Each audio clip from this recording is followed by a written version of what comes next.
a comedian has two voices up there. One says, why would you say that? The other one says, I want to see what happens. And this one goes, well, yeah, but people might get really offended. Yeah, but they might really like it. This one usually wins. You're 22, you're at a dance club, and you come on to a cute, hot chick, and you dance with her all night. And every little message you give her, she gives you right back. At the end of the evening, she suggests that you two go home together to her place. So you're on your way, and then she says, how would you feel if she brought her girlfriend along? Make a threesome. Can I see a picture first? Because The other thing about it is, comedy comes from a good or a bad place. And I think the funniest people, it always comes from a good place. Two people can say the same thing, and one can be sort of nasty and vitriolic, and therefore not funny. And the other one can be, you know, a celebration. You know, you can be in on the joke. You're a dandy. You're in your 70s, a widower, and you walk your little opso down Fifth Avenue. Sure. And you greet everybody as if they're your closest friend. Yes, I was married 50 years. 50 years of waiting for her to die so I could go out and get some serious cock. And now it's cock heaven.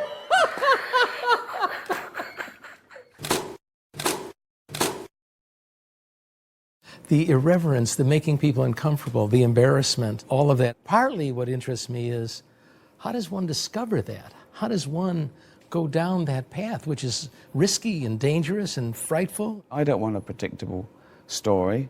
If you see something coming, it's not as exciting. So I like being made to jump in a horror film. I like someone saying the unexpected. I know how embarrassed I am in a situation, and that's all we're doing, really, isn't it? We're trying to evoke an emotion in someone else. We're trying to make a connection. The terrible thing is, I don't know whether I'm trying to do that or just please me. You're a hungry 5-year-old begging your health-conscious mother for a Happy Meal. I need it so much. You're begging your mother. Come on, please, please. I've got cancer.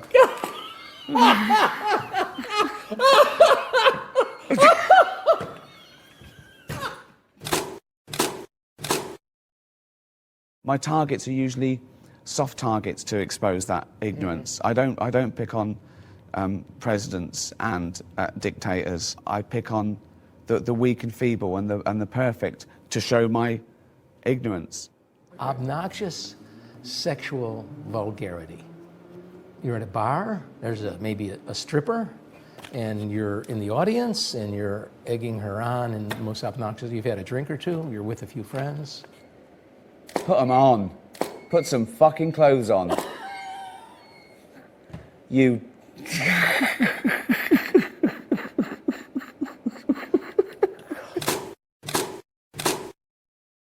You ever get in trouble? I'm sure I do offend people all the time, but I don't mean to, and no one has the right not to be offended. Because someone's offended, it doesn't mean they're in the right. So I say, Nelson Mandela, what an amazing man, incarcerated for 25 years, released in 1990, so he's been out about 20 years now. And he hasn't reoffended, I think. I think he's going straight, which shows you prison does work. So I'm always coming down on the wrong side. I'm the ignoramus, but they're laughing as well. You're 12 years old. Brilliant. And the idea is disgust. You have a friend who'll try anything, and this particular friend is showing you how he bites the head off of live frogs and chews them and swallows them. And it's the most disgusting thing you've ever seen. Okay? Yeah. Don't, you disgusting fucking worm. And he's gonna pick up another one. Don't fucking pick up another one. Or I'll fucking bite your head off, you little shit. Do you ever worry about making a joke where it's truthful, but it has the potential to hurt? I don't want any individual to go, why is he picking on me? I wouldn't pick on someone for doing something they couldn't help. You know, those things aren't funny. When you cross over the line, they're not actually funny. You can joke about them. There are racist comedians. There are homophobic comedians. But when you break it down, it's not funny because it's not true. You're a junior high school dork on Halloween, telling your buddy, a similar dork, that the two of you should put a burning bag of dog shit on the principal's front door, ring his bell and run. Okay. Okay? And the dork says, cool. Okay, right. Okay. We should do it. That's good. That's We'd be heroes. That's good. It's a good idea. Yeah. Dog shit Good idea. on the principal then. And that's cool. That's good.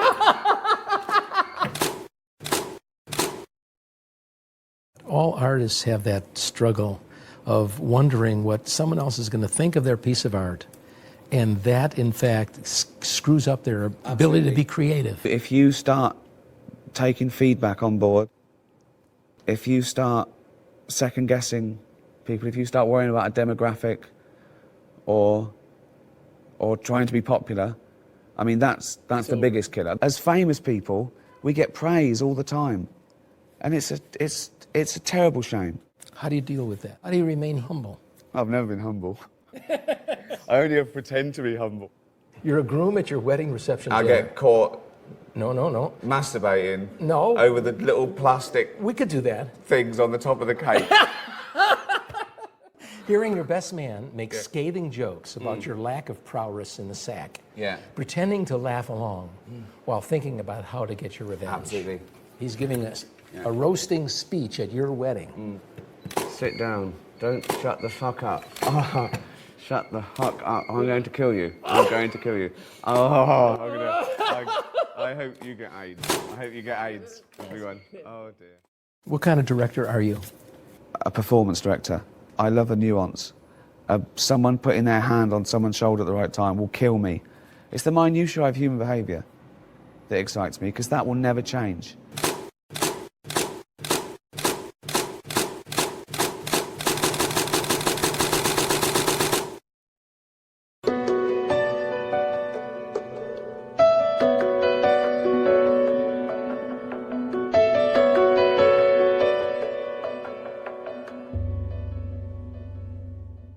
Well, hello, friends, and welcome to your Thursday One Show with Alex George. And Mr. Chris Evans. Tonight, we're joined by a man with the comedy Midas touch, a guy who in just 10 years has conquered the world of film, sitcom, podcast, children's books, and stand-up. Not bad for a bloke who's still remembered as the worst office manager ever. Ricky Gervais is here! You see, they applauded for you. Thank you. Now then, Ricky, we'll be talking a bit about the tour and the DVD later. So how much does The Office still dominate your life? I suppose I sort of manage the estate of the office still, or every day. You know what I mean? There's things like, can we use this as a clip? Can we use that, you know, for a quiz machine? But and all the remakes, of course. We're doing latest one is Russia, and we're working on one for China. So it goes on and on, really, but not as involved as we were, you know, with our baby, so to speak. So there are lots of David Brents, different nationalities. There are. Would you spot them if we showed them to you? Yeah. Okay. Right, Well, yeah. here we go. all right, who's this one? That's me. That's you. That's you. Okay, that's the easy one. Well done. I had to think, because I wish I didn't look like that. in all that's honesty. We loved him, you loved him, come on. All right, who's that kid? Oh, Come on. is that French or French-Canadian? I think it's the French one. Le Bureau. Is that your final answer? Oh, French-Canadian. French-Canadian is the David- right answer. And his character name, as a little homage, is David Gervais. That's right, it's That's right. Antoine Vézina, and the show's called Le Job. Yeah. Well, you can see job. the confusion. They're all fat blokes with goatees at the moment. All right, who's this kiddie? Ooh. Stromberg. That's the German David Brent. That's right, and his name is Bernd Stromberg, absolutely right, correct. This is 100% Well so done. far.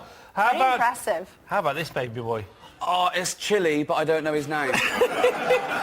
it's the Chili one. Yeah. What's the show called? La. Is that La Office? Yes, it With is, the- La Office. Yeah. Wonder where they got that from. And the actor is Louis Gnecco. That's right, And yeah. the character is called...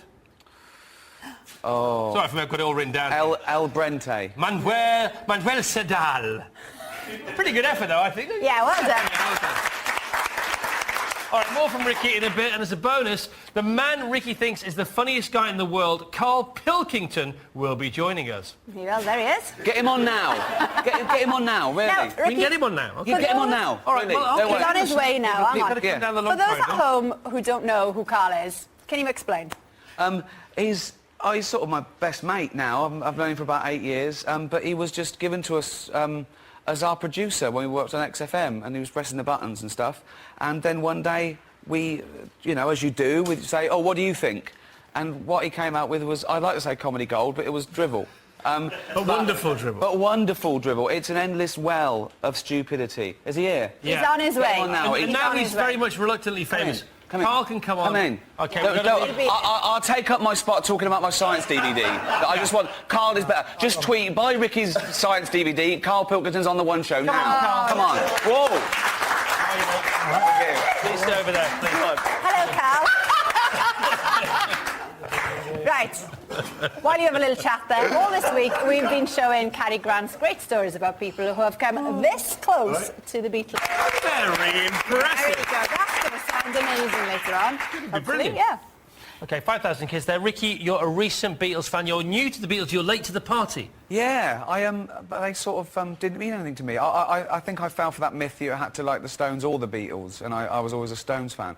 But in the last couple of years, really, I've just realised they probably are the best band ever. I know. What a revelation. They're amazing. Was there a moment? No, it just gradually I realised that I wanted to keep finding a couple of songs on YouTube, and then I discovered more. So. And you met McCartney, didn't you, at the Golden Globes? But you... Oh, I've met him a few times, but the Golden Globes was the one when I did the joke, and That's right. I waited for him to come backstage, and I went, "You still talking to me?" He went, "I loved it, man," and he hugged me. Really? So yeah. He was all right with it. He's above it, isn't he? He's not going to worry about something I'd say. You worried yourself with that joke, though, didn't you? I did. I just didn't think that. I didn't want anyone to think I was having a go at them at the Globes. I just think I wanted them to know that it was sort of gentle ribbing, sounds like a condom, as opposed to sort of like. Can you say? You can say. No, no, not twice. No. Please. Well, definitely not Never three times. twice. Never twice. Never twice. Golden Not Globes. the same one. Golden Globes you can say twice, and you've done it twice. Yeah? Yeah, not yet. I've done the second time was in January. Okay, because they liked it so much, and you're brilliant. I mean, obviously the viewing figures were massive. The share was up for 240 million viewers watched it. I know, madness. If you were asked to host the Oscars, you'd have to say yes? No, I'd have to say no. Really? Wrong gig. Really? Wrong gig. Is there a wrong gig? There is, yeah. The Globes is right. I mean, the Globes is like the second biggest award ceremony in the world, and you're allowed drink, and they sit at tables, and Yeah. it's more of an industry party. The Oscars is quite stuffy, and you have to... Come on, seriously. Well, I could do it, but I think I'd be fired halfway through the show. Yeah. It should be fine. Karl can step in, look. Oh, no, that's No. terrifying. He's terrified now. Yeah. I only got him on now because he said if I was out there early, I'd get used to it. He said, and they'd cut me. They run out of time and they'd cut me. All right. So, We would never cut you, Karl. No, it's like I prefer that sort of Elvis thing where you saw him pulling up outside, he'd walk straight on the stage. There was no hanging around saying, do you want a Coke, do you want a coffee? We should have Any said. biscuits?" We'd have done that for you. Well, I thought he got me in early just to annoy me. no, they wanted me even earlier. Right, listen now, we've got to move on. Ricky Gervais is here. Karl Pilkington's here. You both have DVDs out. Ricky, just about your DVD first. It's a comedy DVD. I'm not a fan of comedy DVDs. Why should I buy yours? I don't think you should because you're not a fan. Right. Thanks very much. No, so I'm trying to be straight. You've well, got to be there. Well, I'd like to say it's different to most comedy DVDs. You're going to hear things you haven't heard before. Unfold hopefully. your arms. Come on now. Oh, sorry. Body language. Was that bored or defensive? A little bit defensive. Oh, was it? Well, okay. I've seen it. Okay. I've seen it. Not that dope, but... Let's spell it out. But you know what I mean?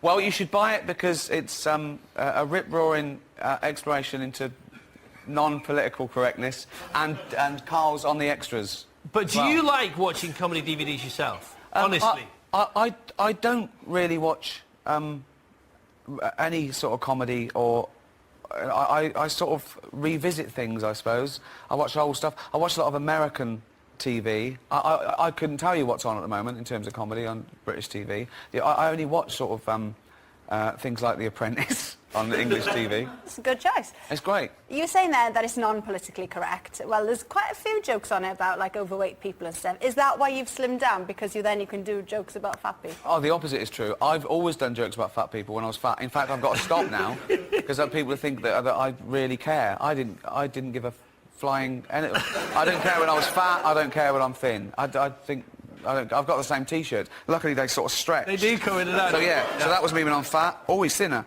See, still fits. Carl, as a good friend, you know, one of Ricky's best friends, can you back up the claim that he doesn't care about his weight? I haven't noticed it because I see him every day. Yeah. It's kind of like when a girlfriend puts on weight, you don't notice it. No, do you know what I mean? Because you're seeing her every day. No, Carl's flying now, isn't he? No, but honestly, my girlfriend, if I... No, because I know. No, she has, but then again, I had hair when she met me. Yeah. It's just bad luck. That's the way it is. All right, you also, you cover autograph hunters in this DVD. Let's watch a bit. Here's the autograph hunter sketch. Think of adopting for a while, a little third world child, because that would tick all 3 boxes, wouldn't it? You know? You think of it like, 1, I wouldn't be adding to the population problem. I'd be alleviating an existing problem. A young kid born through no fault of his own into abject poverty. He would have died without me. I can literally save his life and give him a great upbringing, right? 2, he would be grateful, wouldn't he? He'd want to pay me back, wouldn't he? Particularly if I let him know that all the other kids in the village, they weren't so lucky, they didn't make it out. I'd tell him that early on, so he really bucked his ideas up, right? I'd go, Tundi, come here. Yeah. Go and pop a shirt on, you're not in Africa now, mate. That's better. Yeah. Tundi, yeah, water straight out of a tap, innit? Yes. No, it's not free, it's Hampstead. Yeah, of course it's safe. Safe. Fresh drinking water. Have as much as you want. Have a bucket full. Straight out of a tap. Fresh drinking water. There you go. Go and clean the car. Go on. The world got to see James Corden as a fat pussy. He was also in the movie Cats, but no one saw that. And the reviews, oh, shocking. I saw one that said, this is the worst thing to happen to cats since dogs, right? But Dame Judi Dench defended the film, saying it was the role she was born to play, because she... I can't do this next joke. Because she loves nothing better than plonking herself down on the carpet, lifting her leg and licking her...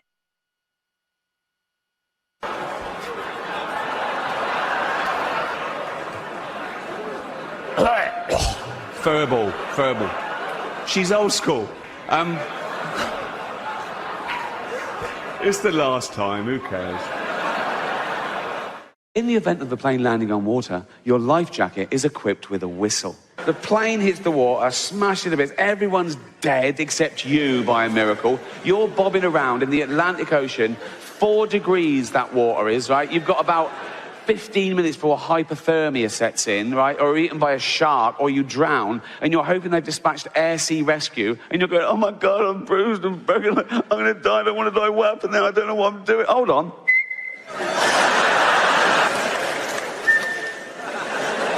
Now, I don't know if you've ever been in a helicopter. Of course you haven't, right? But they're f***ing loud, right? It's like having your head in a washing machine. It's like that. So you're over the Atlantic Ocean at night, you go... Never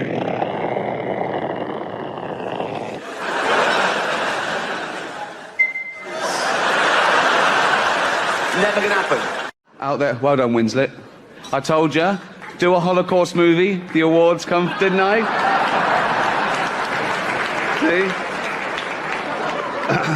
Trouble is with Holocaust films, there's never any gag reel on the DVDs. I don't know, there isn't. It's, now, don't do it. It'll be fine. Don't. Sitting at home, just reading the newspaper. This little girl comes running in. She's only 6. Hello, darling. Hello, Daddy. You've been playing? Yeah. In the park? Yeah. With your friends? Well, until the man came along. Till the man came along? Yeah, a man came along, and he asked my friends to leave, so it was just me and him. Darling, come over. Whatever happened, none of it was your fault, okay, darling? None of it was your fault. But tell Daddy every detail. What happened? He took me behind a tree so no one could see what you were doing. Oh, God, darling, and then what happened? He took my dress off. Oh, God, what happened next? What happened? He took his thing out. Oh, God, darling, and then what happened? Nothing, that was it. Oh, well, make something up.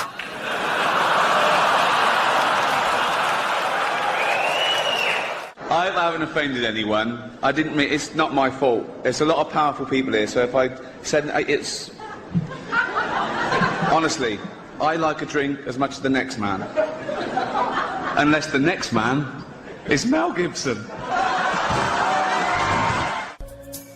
I need your love.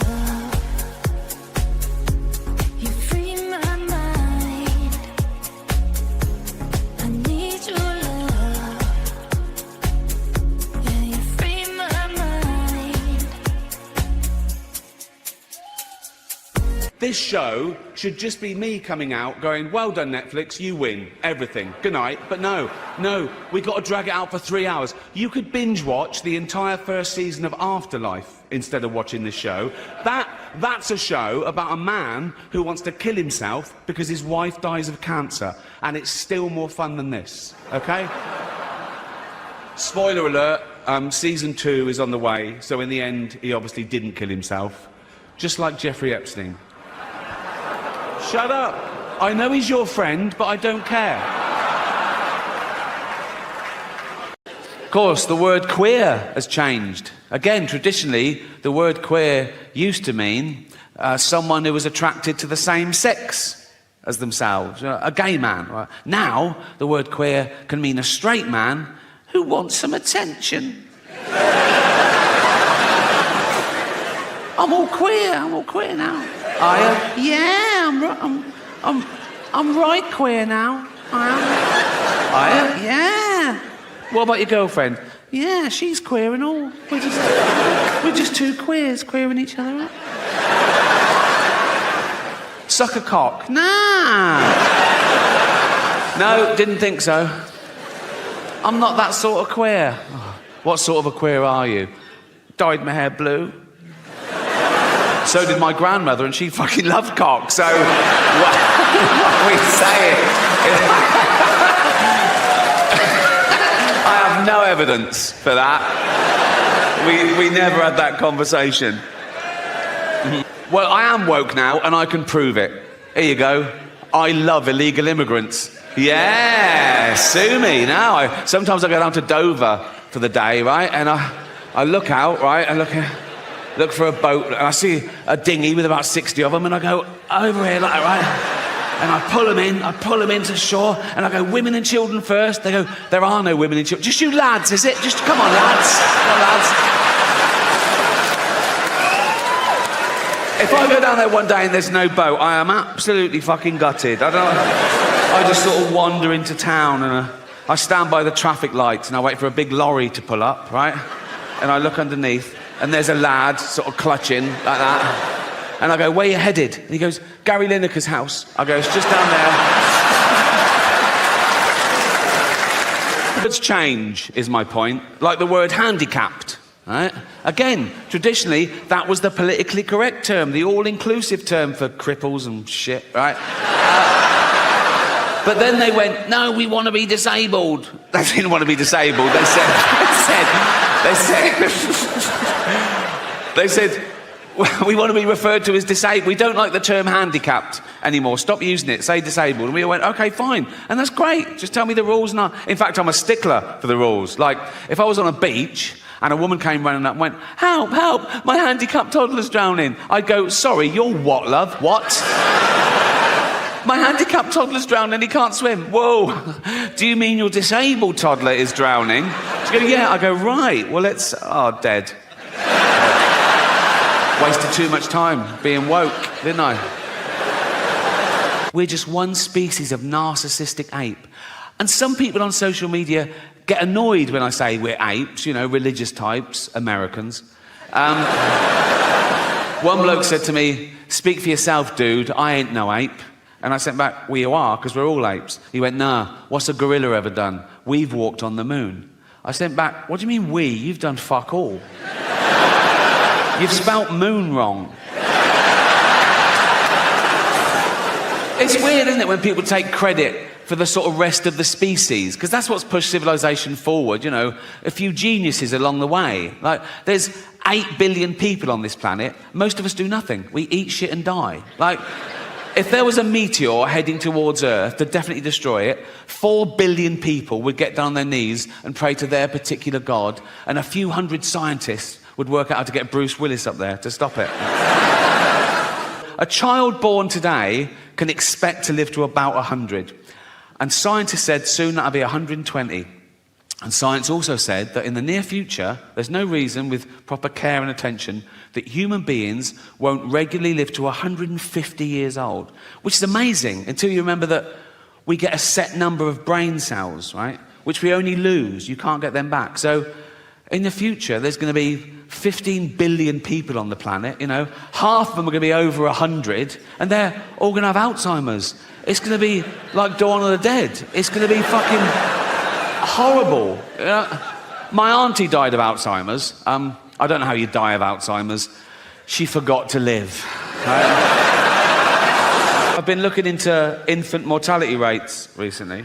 For research. It's not a fucking fetish. Like, a child born today in the UK has a percentage chance of survival of 99.8%, which is incredible. I thought, is that just the mollycoddled West? And I was putting in third world countries. And even in Africa, it's like 96.5%. In the wilds of Africa, where everything wants to fucking eat a newborn baby, babies are vulnerable enough, aren't they? In Africa, a baby can be born in a mud hut. There's a lion outside. It's covered in blood because they can't wash it. They've got no water. Oh, and it's already got AIDS. Now, by the time that joke goes on Netflix, it'll be nuanced. There'll be an underlying satirical point, I'll claim. But until then, all I've got is, baby's got AIDS. I know that it's funny. I just have to work out why. You can't always find an actor with the same disability as the person they're portraying. They're fucking actors. What if they did a biopic of Helen Keller, the deaf, dumb and blind girl? Well, what's the chances of finding a deaf, dumb and blind actress who can play that role? And if you did, you go right into the director and go, we found a deaf, dumb and blind girl. What did she say? She didn't even answer the fucking phone. Oh, don't get me started. Cultural appropriation. Have you heard of that? Cultural appropriation. The latest no-no. Now, again, in my day, it was considered a good thing to swap ideas with other cultures, with other nations, to share things with other races, to assimilate. It was the opposite of racist. Now it's racist. Gwen Stefani got in trouble in her last video because she had her blonde hair in dreadlocks. People go, no, black people invented dreadlocks, you can't have them, you're white, that's racist. Jamie Oliver got in trouble when he put out authentic jerk chicken recipe. People go, no, black people invented that, you can't have it, you're white, that's racist. Now, black people, they use the N-word, don't they? We invented that.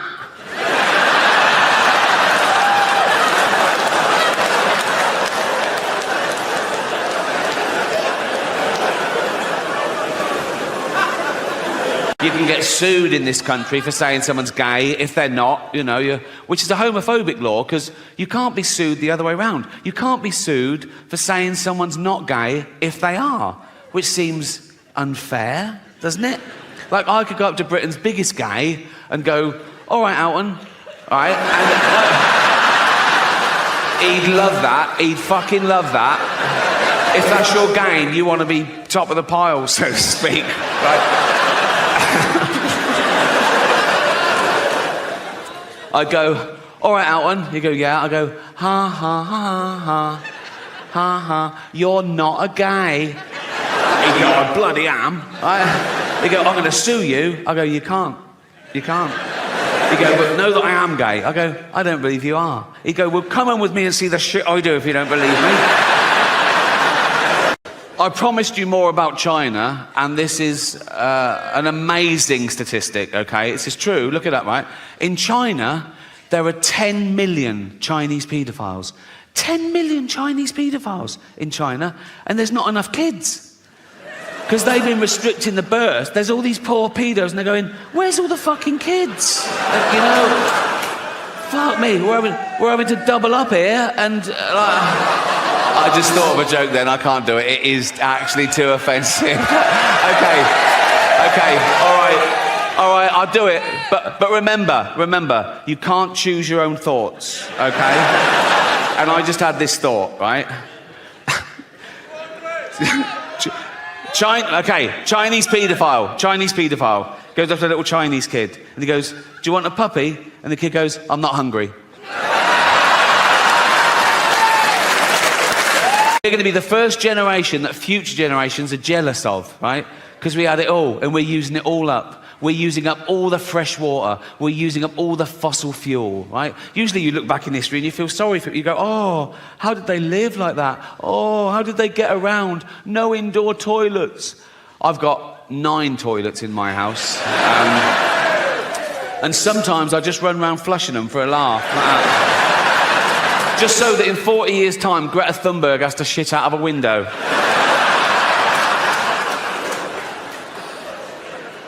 I've got 28 radiators. I always have them on full. Then I put the aircon on full, and it sort of settles at about 20 degrees. A lovely...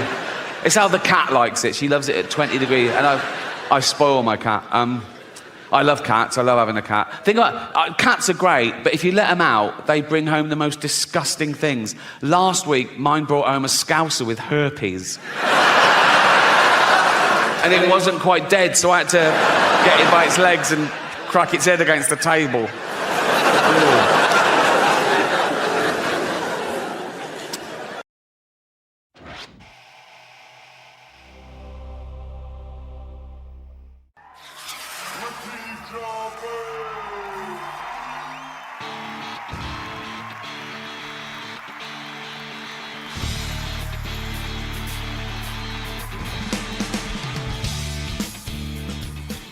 I was very caught with the romance of stand-up. It's the last sort of bastion of self-censorship, and I like that freedom. Not that I've ever been restricted with TV, but I wanted to get good at it. I wanted to, I thought I could be at my funniest. Why aren't you wearing underpants? I've done 3 big tours in England, Animals, Politics and Fame.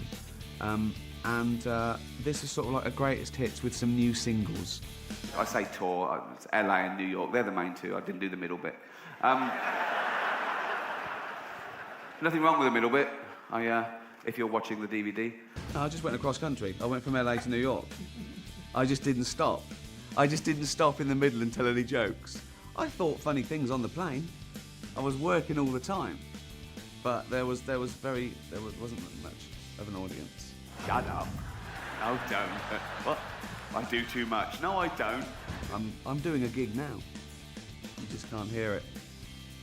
Got a big laugh. Huge laugh. Hold on, I'm doing the encore now. Great. Let's go to the bar. Cheers. I think this is the best I've ever been. It really clicked for me in America. And I don't know why. I felt freer. I had lived more than usual. I was coming up with like 5 minutes new stuff a night, just riffing on stuff. And I don't do that in England. And I don't know why. Maybe I feel under more scrutiny in my own country. We have some fat people in Britain. But you, like everything else, are the gold medalists of that as well, right? There's good and bad comedy. There's clever and dumb comedy. And I'm firmly in the really clever comedy. I mean, if you like my comedy, that means you're brilliant. 1st of December, World AIDS Day. I don't think it'll ever take off like Christmas, because it's got a wrong vibe about it. The funniest people you know aren't people off the telly or comedians, they're your friends. And the reason for that is that you've got an investment in everything you do. You've known them for years, and everything has a resonance. So you want to get to the point where the audience feel they know you well enough and you know them, even though it's 5,000 strangers. You want to get to the point where you're as funny as you are with your best friends in the pub. I'm a little bit overweight myself.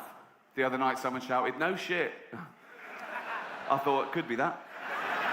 Just trusting them to get what you're doing, particularly when you're dealing with, like, you know, quite out there subjects, taboo subjects. You know, I do jokes about paedophilia, the Holocaust, cancer. Talking of little bald fuckers, I did the teenage cancer gig last year. What? You've got to trust the audience to be clever enough to know what you're doing, why this is funny. Not a traditional subject for comedy, the old Holocaust. It's all about the misdirection, the confusion, and me being the fool, me getting everything wrong, like the Nelson Mandela joke. Incarcerated for 25 years. He was released in 1990. He's been out about 18 years now, and he hasn't reoffended. I'm a fool. I think he's like a normal con. I think this bloke's done his time, and now he's come out, and now he's a celebrity. So people get that. They get that quickly, that I've got it completely wrong. And they also know that I know the truth, really. So when I'm joking about these taboo subjects, they know deep down that, one, I don't think those things. Of course I don't think there's anything funny about famine or the Holocaust. But two, it's my stupidity. I'm playing this role. I'm playing this brash, idiotic bore who gets everything wrong. There's a little thing going on in a country called Iraq, which is not my favourite war. My favourite war is... When you're in a safe, middle-class environment in the Western world, and you're not being shot at, and your firstborn isn't dying, then the worst thing that happens to you is a bit of bad service. Obesity is a disease. No, it's not, is it? You just like eating, don't you? You know, you wake up in the morning and you find out that a country has sunk, but the milkman didn't deliver your yoghurt. You go, oh, I told him 3 times. The news can be on in the background. They go, that's the end of China. You're going, is that the dairy? Yeah, turn that down. I wanted 2 yogurts. Okay, well, tomorrow, yeah, cheers. I know it's sunk, but that doesn't affect you. Don't tell me you knew China was sinking, that's why you didn't deliver my fucking yogurt. Get the yogurt round here now, twat. I can't laugh at someone I don't like. You know, Hitler had some great lines. Didn't make me laugh. It's all the other shit he did. Put me off him. Old Adolf. That name's died out, hasn't it? I think the best observational comedy is not saying something that everyone's already thinking. It's saying something that they weren't thinking until you said it. Aeroplane seats. They're not big enough for someone like me. No, they're not. Because if they were, we'd only get 12 fucking people on the plane. Comedy is, most importantly, about empathy. I think that you can, you know, I think you're right about what you know. And I think if you understand it and you've lived through it and it's anecdotal, then there's enough people in the world to go, oh, that happened to me. Paparazzi got me in Los Angeles, and I was just sort of standing like that. And it was in the Daily Mail and the News of the World, and they put a question underneath it, is Ricky pregnant? You've got to be at least one step ahead of them. And that's why I make it more anecdotal and a lot more, it's more storytelling and flights of fancy than gags. Because I think gags, you know, you laugh for an hour, but you don't remember one of them. And it's like a reflex action. It doesn't resonate. Whereas hopefully people will remember the stories. Storytelling is everything. If your surname is Dumpty, don't call your firstborn Humpty. I must say that all my influences are American. So it's not such a surprise to me that Americans get it. And I think people say, oh, you know, they've got a different sense of humour. I don't think that's true. I think we all laugh at the same things. If we understand it, we laugh at the same stuff. We're all the same. That's a big can, isn't it? I'm not showing off. I want you to know that is a big can and I'm not a dwarf. Growing up, I liked people like, you know, Groucho Marx and Bob Hope. Oh, here comes the chubby funster. People I love most are people like Laurel and Hardy. They have the relationship. It's all about empathy. They're precarious. They're in trouble. I want to hug them. That's what I'm talking about, liking them. I love them. You know, everything they do is not just funny, it's sweet. Christopher Guest has got it. Biggest single influence on my performance, probably. Spinal Tap, direct influence on The Office. I was jogging once, right, with my iPod on. Yeah, looking good, right? Paparazzi got me. Full page in the paper the next day with a headline, iPodge. For me, what's important about things like that is that you can be a fool, you can say awful things, but it's all about character. And if someone's got your best intentions, you can't be annoyed at them. I've just got this new house in London, and the neighbours were coming round and going, oh, yeah, hi, poking their noses in, basically. But I thought, you know, I'd be nice to them for now. When I get a big gate, they can fuck off. People ask me to pinpoint the difference between English and American humour, and I can't. I mean, I think people are the same. There's my firstborn, whacking away like a little monkey. I'd say if there was one difference, I think America appreciates winners more than we do. We love losers. We like the underdog, and we promote them. But then, as soon as they're a winner, we don't like them anymore. People say, oh, we should never go at Stephen Hawking. Oh, he's a genius. He's not a genius. He's pretentious. Born in Oxford and talks with that fake American accent. Americans aren't as punctual. They say 7:30, they turn up, it'd be on about 20 to 8. No, if I say 7:30, I mean 7:30, okay? I want to put on the ticket, tardiness will not be tolerated. Fuck it. My friends came to see me at the gig. They left the auditorium and they were queuing up for the toilet, and they called me and they said, should we come backstage? I went, no, I'm at home. I'll tell you what, I'm at home, well, the UK, I'm at home and in my pyjamas by about 9:30. Woohoo! Particularly these, because these are very old pyjamas and there's holes in them. So there's no restrictions. Anything just hangs out. It lounges next to me. Yeah, we're like a big and a small little lizard watching telly. What the fuck am I talking about? If you saw me naked, you wouldn't go, that's the tiniest cock I've ever seen. You fucking wouldn't. You wouldn't make... You'd look, you'd go, as a naked man, you wouldn't have to squint. I don't know why I did that. I don't know why I did that. You wouldn't have to squint. You'd go, there's his penis, it's fine.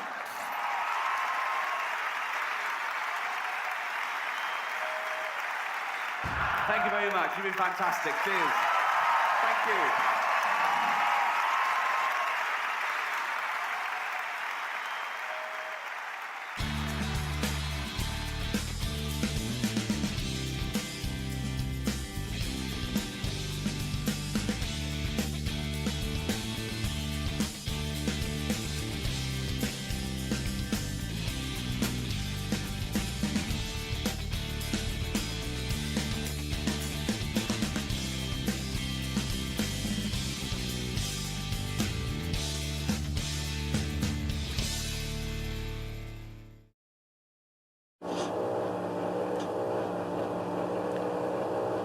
Hello, we're filming with Ricky Gervais and we're having a problem with the drilling. I wonder if you can... That's going to do anything. You're Stop. Oh, you're filming with Ricky Gervais. Can't stop the drilling. He said the two magic words in Hollywood. Ricky Gervais. Oh, the drilling stopped. Thanks very much. All right?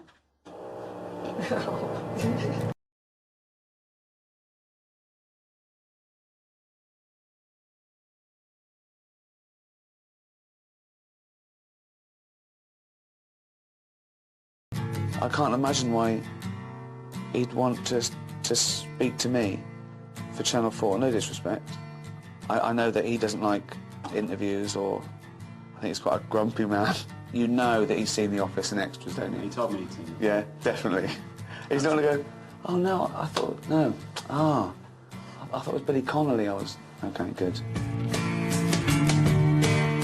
The Office has made Ricky Gervais a global comedy star. It's shown in 80 countries, and its DVD sales make it the most successful BBC comedy export of all time. Extras has also gone international.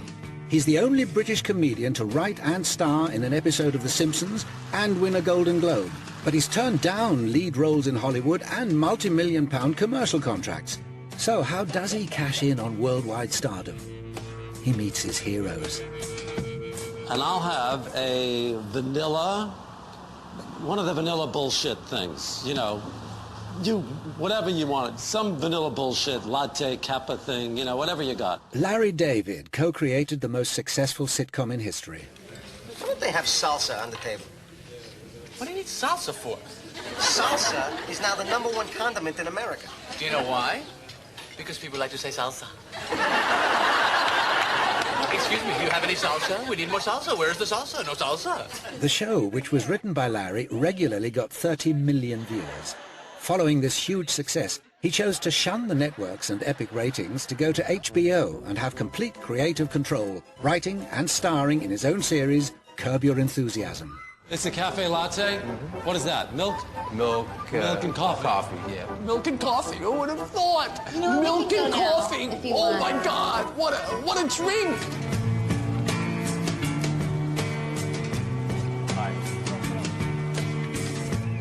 This limo's getting wolf whistles from other cars.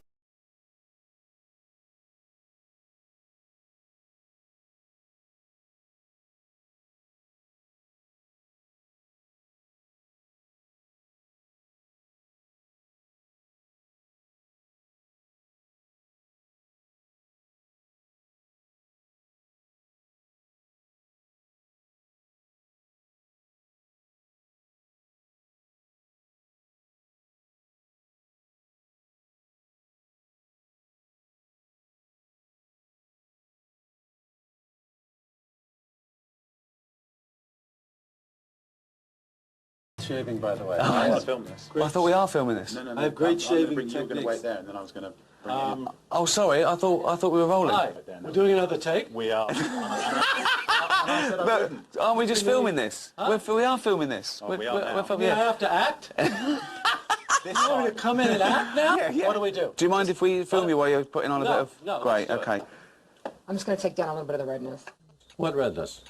No, it's true. On my nose, is that a little red? I thought there was something wrong with me. I had to go to a dermatologist. Is this weird? Two men just talking about their skin condition while being filmed, being made up? That's all right, isn't it? You know, two men as secure as we are. Absolutely. I don't think it's a problem. Maybe we're metrosexual. Are we? What's that? That's a guy who's very involved with creams. Moisturising.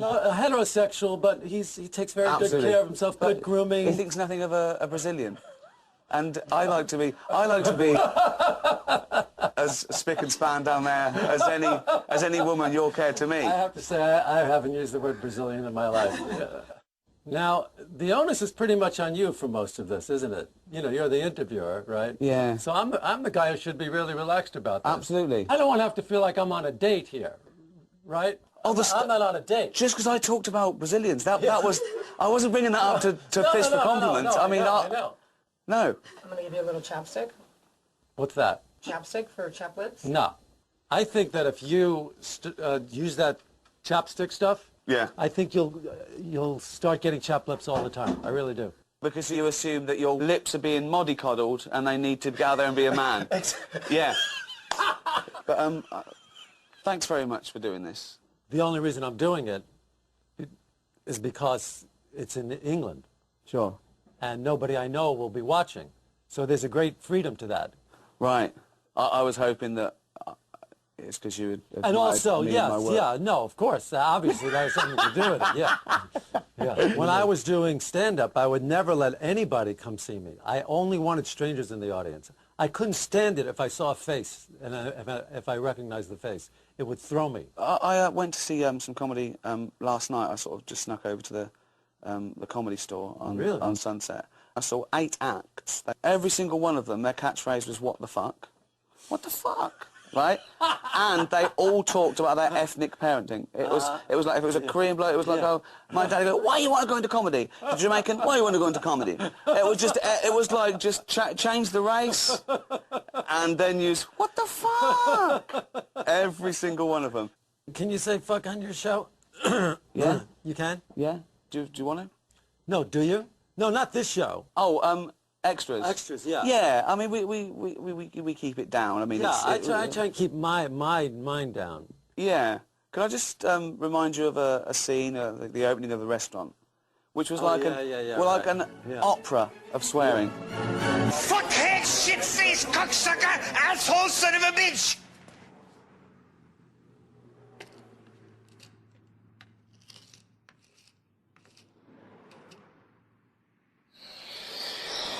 Maybe one day I'll get a chance to do something good for somebody like that.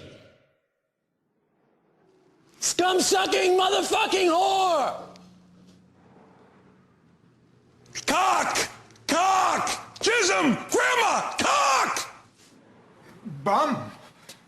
Fuck, turd, fart! cunt, piss, shit, bugger, and balls! Damn it! Hell, twat, shit! You goddamn motherfucking bitch! Fuck you, you car wash cunt! Now, car wash cunt is poetry. That's she came up with that item. What do you think about swearing in comedy? I don't like to abuse it at all. I know just from doing stand-up that it's the easiest way to get cheap and easy laughs. I think it can be funny. It definitely makes anything funnier. It does. There's no doubt about it. Once you inject a fuck into your speech, it makes it funnier. It gives it an emphasis, and it gives it a shock. What did you have? I am afraid to say I had an ace high. Ace high? I know, but I got it. How could you not go in with an ace high? Oh, you cunt! What a cunt! I can't believe that you didn't go in with that. I just thought that she. What a hand! That's a great hand for this game. Wow.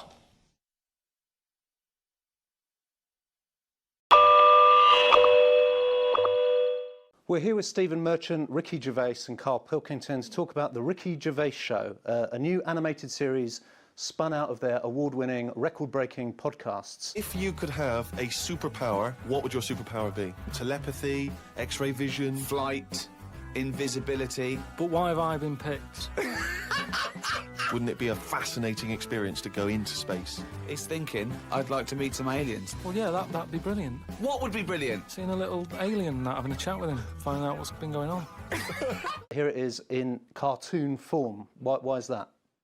First of all, don't like the order that he introduced. My name first? Yeah. Well, I think it's about time my name came first. Really? Well, I never remember, when did it get decided that it was Gervais Merchant as a part? Early on, and I told you, luckily, it worked. I said, it's just alphabetical order.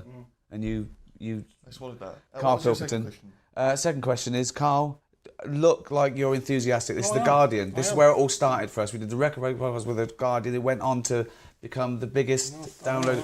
205 million downloads so far. And now it's being made into animation with HBO, probably the greatest channel in the world. And Channel 4. Also a channel. Yeah. So, Karl, a little bit of decorum. Yeah? Excited to be here? Yeah, it's just we're doing a full day of this, and it just gets a little bit wearing. Well, hang on, but this is. You don't say that because they want. No, but it's better to tell them why. This is an exclusive. Yeah. I don't know. It's everywhere. People get sick of hearing about it. That's what happens, isn't it? I mean, you crop up everywhere every time something comes out. It's like, what's he flogging now? That's the problem. And that's People a friend. That's a friend. But that's how it comes across, isn't it? It's like, here we go again, flogging something. Okay. As far as I'm concerned, our bit of work's been done here. Right. I don't know why we have to sit and explain to people. So you just like people to just buy our products, no questions asked, just buy it, give us the money. If you want, but what I'm saying is the people who have made the DVD, when do they get involved?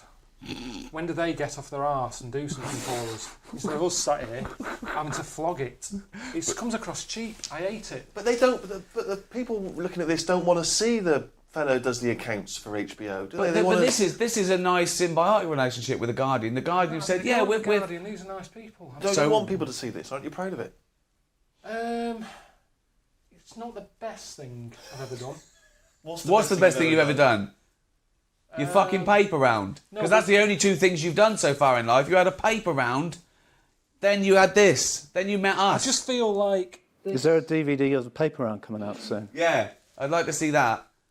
He reckons that's the best job he's ever had. He said I was my own boss. No, you weren't. No, but it's the best job that I did as well. I felt confident in it. If people said, what do you do? And I do a paper round, I reckon all my customers would have been like, it's bloody good as well. Always the right paper, didn't rip it in a letterbox. Yeah. I was good at it. This shouldn't have happened. This is all an accident. You Right. said, HBO are animating it.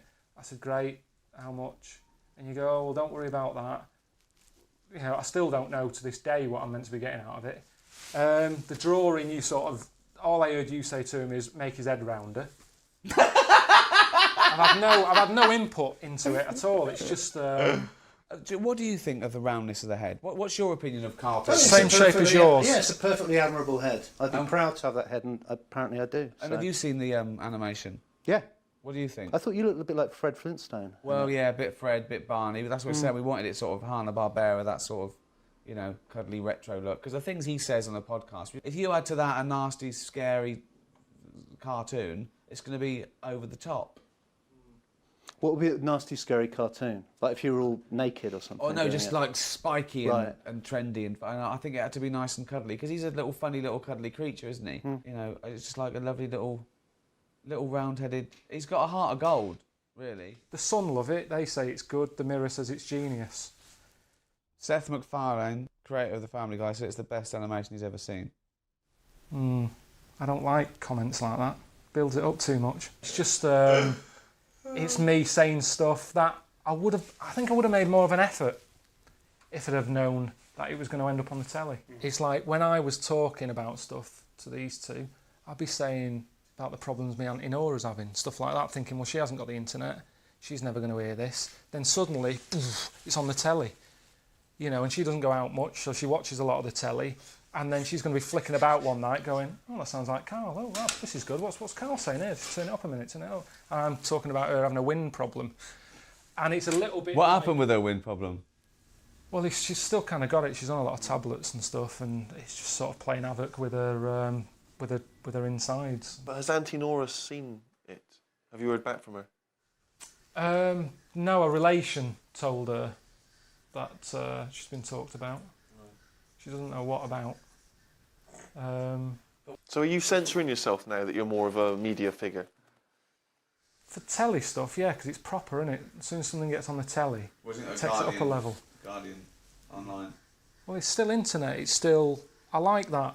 I like the way it's just people... The only people who'll be watching this are people who want to watch it. You don't get any whingers.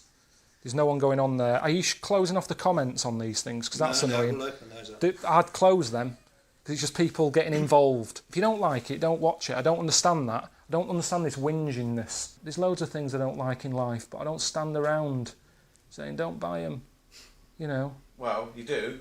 I'll buy a DVD for one. No, but I'm just talking about stuff that I'm not a big fan of, you know. Which is everything, really, isn't it? But, you know, you're excited by the fact someone puts it on, they watch episode 1, they're like, bam. We've got the second series, that's being made now, that's going out on HBO, Channel 4. It's being sold around the rest of the world. Have you been convinced that this is a good product to buy yet or not? It's, if you're into buying... You see, I don't buy DVDs, I'm not of that market. I sort of wait until it's on the telly, and this has already been on the telly. So if you really liked it and you want to remember it, buy the DVDs. And there's loads of extras on there, like little things, few bits. unseen footage and all that sort of stuff. It's 13 episodes, Karl, for the money. You know, it's a lovely little collector's item. Good for all the family, if they're over 15. Yeah. And a bit mental. Stephen, any thoughts on this new... I haven't seen it. You haven't seen it? I haven't seen it, so I don't know. But I'm certainly looking forward to my free copy. I shall... It's not free copies, but you do get 30% discount. Great, that's even better. So, it says it's genius, the Daily Mirror. Yeah. The Sun says it's very funny. Don't say the Sun, the Daily Mirror, the Guardian. The Guardian could have given us a quote. Well, they probably didn't like it, did they? I don't know. They're probably going, oh, we started that. Yeah, we should get a cut of that, shouldn't we? Oh, here we go, another hand. Yeah. Yeah, someone else. Jesus Join Christ. the club. You've got 2 houses out the podcast, Karl. Stop fucking whinging. I mean, I'd say steal this from shops if you want. That seems a bit crazy. Well, no, we get paid. Will we? Yeah. Don't steal. Shouldn't say that, should we? Don't steal, don't do drugs, and floss. Wouldn't it have been better if we all stuck where we should be? Don't you not believe in that idea of travel broadens the mind? Well, since the invention of the telly, you don't have to go that far to see You're it. absolutely right. And now that you're older, has it occurred to you again, have you given any more thought to God and whether he might be real? Yeah, I think about it every day. Yeah? Yeah, he's not. What do you think it is that people must... Why must everyone have it? I can't say what I'm thinking. And they all are too. Yeah. Everyone's thinking it. Go ahead, say it. Can you not drive at all? I know. No, but do you know how? Well, I've seen people do it. I don't... But you don't have a license. Go. What? You don't have a license. No. Okay. You can't drink and drive, so what's the point? That's kind of... what constitutes the world of Ricky Gervais? When you say world tour, Well, because like in America we have the World Series, but it's just us fighting Exactly. us. And same as Mr. Universe always comes from Earth. You know what I mean? Yeah. So, it's a fix. Yeah. How would you use it? I would, Upper body, lower body, outside, inside? You can use it for both. Would you want to sit on it or? That's ridiculous. No. You'd like to be like an evil supervillain. Yeah, that'd be good. What would your power be, do you think? Oh, I don't know. I hadn't thought it through. I didn't know. Do I have to have? Can't I just? I'd be annoying. I'm really annoying. I could do that. You'd be not just super. You'd be super annoying. Yeah. Anyone that came to Batman would go, "Oh, this is just." What is the best thing about having one of these? The length. Yeah. Not so much the width. The width is important, but I prefer personally. I prefer a long thin one to a short fat one. Oh no, but you look so calm. I know. I had some of your heroin. I was wondering where I put that. What is the worst thing about getting older? That you have to pick one. Pendulous testicles. They're getting.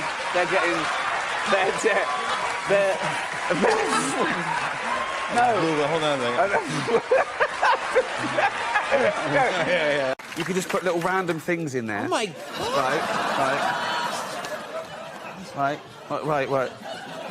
Can I help you in any way? Yeah, look, just anything makes it look just a little bit, more medical. Right, look at this, right? This is, right? So...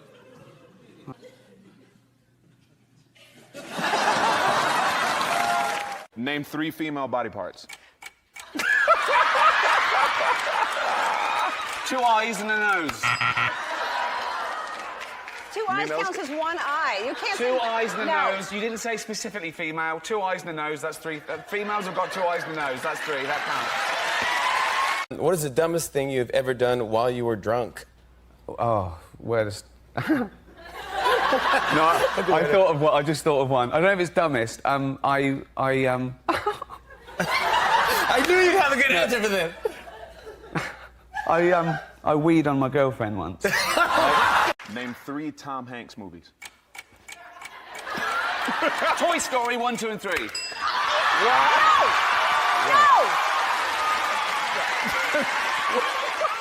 If you're born in India, you're probably a Hindu. If you're born in America, you're probably a Christian. If you're born in Pakistan, you're probably a Muslim. That's a coincidence, isn't it? That you're always born into the right God. Always. Isn't that lucky? I was born under the right God. All those others are going to hell. But I was born into the right religion. I'm going to heaven. Ricky, name 3 things you can cover with chocolate. A cake, yourself, someone else. I think we're like tourists, right? We didn't exist for 13.5 billion years. That's interesting. Then we've got like 80, 90 years, if we're lucky, and then we go back to never existing again. So you've got to make the most of it. It's amazing, life. It's brilliant. There's so much to live for. But then you die. Yeah. That looks like I'm giving birth to myself. Oh, look, it's a ginger Frankenstein. You know, do you know what I mean? Exactly. So if God doesn't give you comfort, what does? Dogs.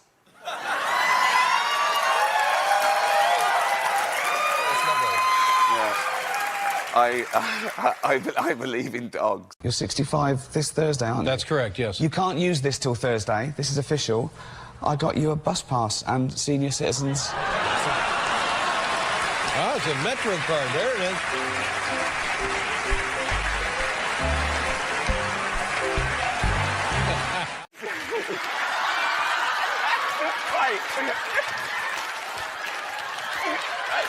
What's on your head?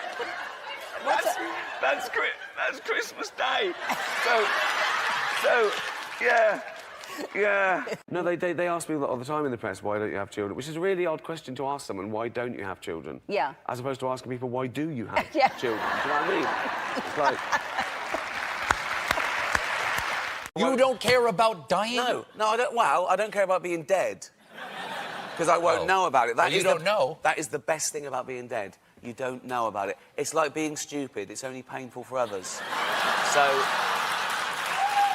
I guess so. We're on TBS. Right, I've never heard of that. Yeah, no, it's a growing concern. Okay. It's really, in 30 years, we're going to be... What channel, what number on the dial? Well, it depends what medium you're using. Yeah. Direct TV would be 247. 247? 247. Who finds it? They're definitely looking for porn if they find it. OK, thanks very much, Doctor. Sorry.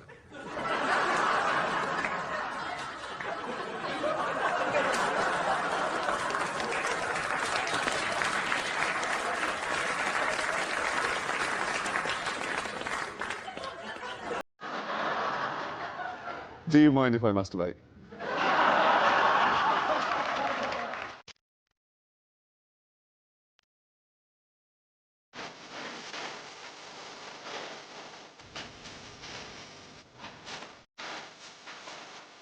The handsome boy.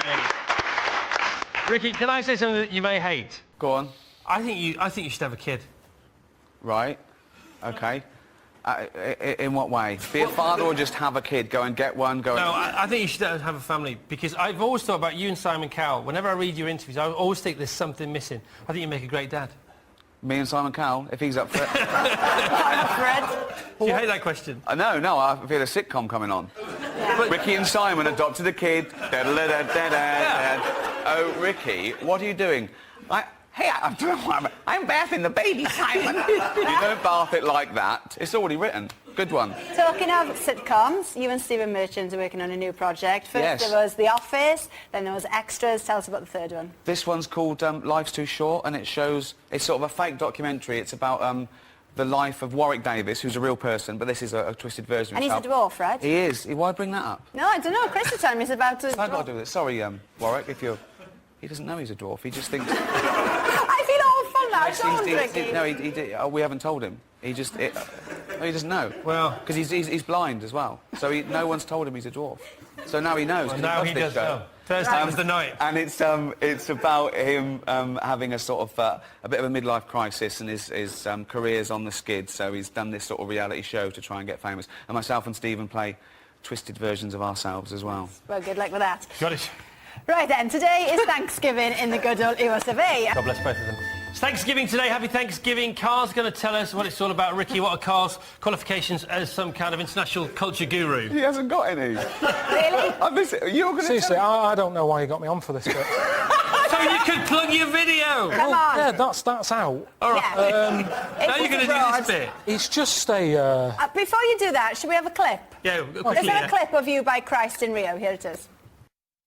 So come on, Carl, that was pretty good. You are the idiot abroad, you're now the idiot with the turkey. Tell us about Thanksgiving.